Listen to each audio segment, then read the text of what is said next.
Welcome two movie spoiler. तो आज हम देख रहे हैं अर्तुगरुल सीरीज की एपिसोड 11। इसका स्टार्ट कुछ यूँ होता है कि हैमा खातून सुलेमान शाह को अंदर ले जाती है और इसे एक जगह पर बिठाते हुए कहती है कि मैं हकीम को बुलाती हैं, वो आपके जख्म का मुआयना कर लेगा। जिस पर सुलेमान शाह कहता है कि परेशान ना हो, मैं सिर्फ थका हुआ हूँ, आराम करने से ठीक हो जाऊंगा।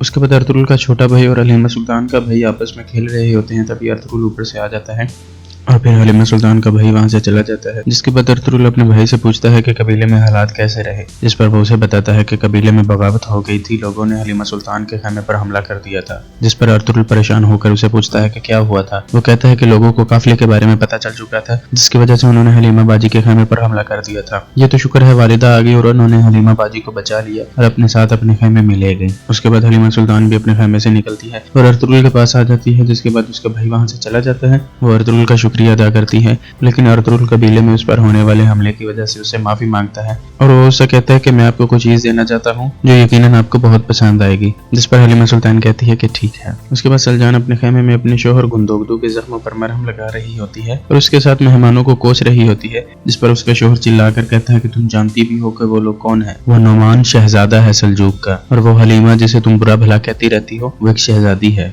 जिस पर पहले तो वो हैरान होती है और फिर गुस्सा कर जाती है और चिल्लाते हुए कहती है कि अर्तुगरुल ने हमारे सरों पर मुसीबत लाकर खड़ी कर दी, अब हमारा कबीला तबाह हो जाएगा। इसके बाद कुर्दोगलू अपने खैमे में अपने दो हम ख्याल सरदारों के साथ बात कर रहा होता है, जिनमें से एक कहता है कि अगर कारातोइगर ने अपना मुंह खोल दिए तो हम सब मुश्किल में पड़ जाएंगे, और दूसरा जिसने लोगों को बगावत के लिए उकसाया होता है वो कहता है कि कारातोइगर तो पता नहीं मुंह खोलेगा या नहीं, लेकिन अगर मेरे बारे में पता चल गया तो मैं जान से जाऊंगा। जिस पर कुर्दोगलू उसका नाम लेते हुए कहता है कि भाई बोरा तुम यहाँ से कुछ दिनों के लिए गायब हो जाओ और जब कबीले में हालात ठीक हो जाएं तो तुम वापस आ जाना। उसके बाद सुलेमान शाह के खैमे में खाना लग जाता है और घर के तमाम अफराद खाने की मेज पर आ जाते हैं। सुलेमान शाह पूछता है कि अर्तुगरुल कहाँ है, तो उसका छोटा भाई बताता है कि वो हलीमा बाजी के साथ थे। जिस पर गोकची एक दफा मुड़कर देखती है जो खाना लगा रही होती है। तभी अर्तुगरुल खैमे में दाखिल होता है और लेट आने पर माजरत करता है और फिर तमाम लोग खाना शुरू कर देते हैं। जिस दौरान अर्तुगरुल सुलेमान शाह से कहता है कि मुझे मेहमानों के बारे में आपसे कुछ बात करनी है, तो सब लोग हैरान होकर उसकी तरफ देखना शुरू हो जाते हैं। और फिर वो सुलेमान शाह को बताता है कि वो यहाँ से रवाना होना चाहते हैं, तो मैं चाहता हूँ कि सल्जूक रियासत से निकलने तक मैं उनके साथ रहूँ और इसके लिए मुझे आपकी इजाजत दरकार है। जिस पर सुलेमान शाह कहता है कि जरगे से पहले मैं इस बात का फैसला नहीं कर सकता। इसी दौरान बाहर कुर्दोगलू आता है जो सरदारी की तमाम निशानियां वापस रख देता है और सिपाही को अंदर भेजता है कि सुलेमान शाह को बताओ कि मैं आया हूँ। जिस पर सिपाही अंदर जाकर बताता है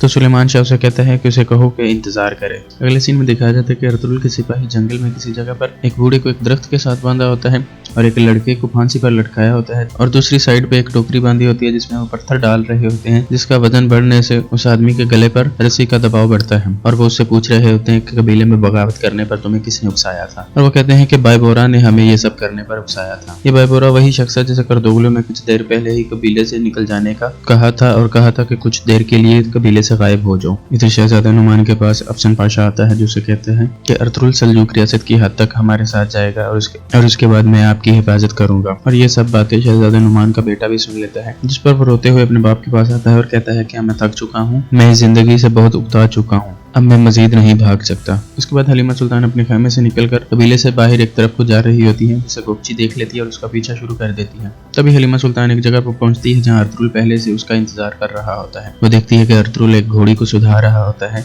और जब वो पहुंच जाती है तो उसे अपने पास बुलाता है और कहता है कि ये तुम्हारे लिए तोहफा है। और दूर खड़ी गोकची ये तमाम मंजर देख रही होती है जिसकी आंखों से आंसू बह रहे होते हैं। और उसके बाद वो कबीले वापस चली जाती है और अपनी बहन से मिलती है और उसे यह तमाम बात बताती है। जिस पर उसकी बहन सलजान गुस्से में आकर सुलेमान शाह के खैमे की तरफ जाती है। वहाँ खातून सुलेमान शाह बैठे होते हैं और वो इजाजत लेकर उनके पास जाती है और पहले वो बताती है कि गुंदोगदू से किस तरह आपने उसका हक छीना, हलब की जगह उसने तलाश की थी और सफीर बनकर जाना भी उसी को चाहिए था, मगर आपने अर्तुगरुल को भेज दिया और अब ये काफिले पर हमला और उसके सिपाहियों की शहादत, वो इस सब से बहुत परेशान है और उसके बाद अब ये गोकची का हाल भी मुझसे देखा नहीं जाता। और फिर इसके बाद सुलेमान शाह कुर्दोगलू से मिलता है और उससे पूछता है कि कबीले के हालात कैसे थे, मेरे सुनने में बहुत कुछ आ रहा है, तुम मेरी गैर मौजूदगी में क्या करते रहे हो। जिस पर वो बताता है कि मैंने कबीले में बगावत का दौरान तमाम दानिश्वरों को इकट्ठा करके उनसे बात की थी और असबाब सरदारी के बारे में वो बताता है कि मैं उनको अपने खैमे में इसलिए ले गया था ताकि वो वहाँ पर हिफाजत में रहें। जिसके बाद सुलेमान शाह उसे जाने का कहता है और हामा खातून को ये कहता है कि कुर्दोगलू सही ही है, उसने ठीक किया है और ये करना जरूरी था। सैलजान खातून जो सुलेमान शाह के पास से उठकर जाती है सीधी कुर्दोगलू के पास जाती है और